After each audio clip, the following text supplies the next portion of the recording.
शादी के बाद नई बहू घर आई।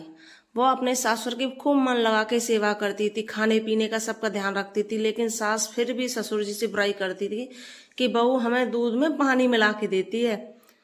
और बहू ने ये सारी बातें सुन ली तो बहू ने सोचा, फिर उसने सारा पतीला ही दूध का उठा के ससुर जी और सास के सामने ले जाती और उन्हीं के सामने गिलास में डाल के उन्हें दूध देती थी कि सास बुराई ना करे, उनसे नहीं लगे पानी डाल दिया। फिर भी सास अपनी बेटी से बुराई करने लगी रहती थी, कहती कि बहू हमें तो घी ऊपर से बस दिखाने के लिए डाल के देती है खाने में और सारा खुद ही खा जाती है। तब बहू ने ये सुना, उसे बहुत बुरा लगा, तो उसने डिब्बा ही उठा के ससुर के कमरे में रख दिया कि लो कहानी ही खत्म।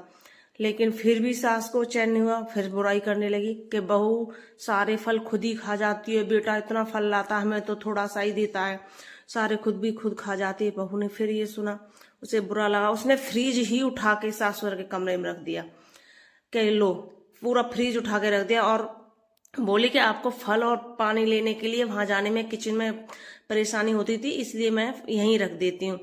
फिर सास और ससुर दोनों पास बैठे तो सास फिर बोली कि कुछ ना कुछ तो गड़बड़ जरूर करती होगी, ऐसे तो हो नहीं सकता क्योंकि वो तो बहू है, गड़बड़ तो करेगी।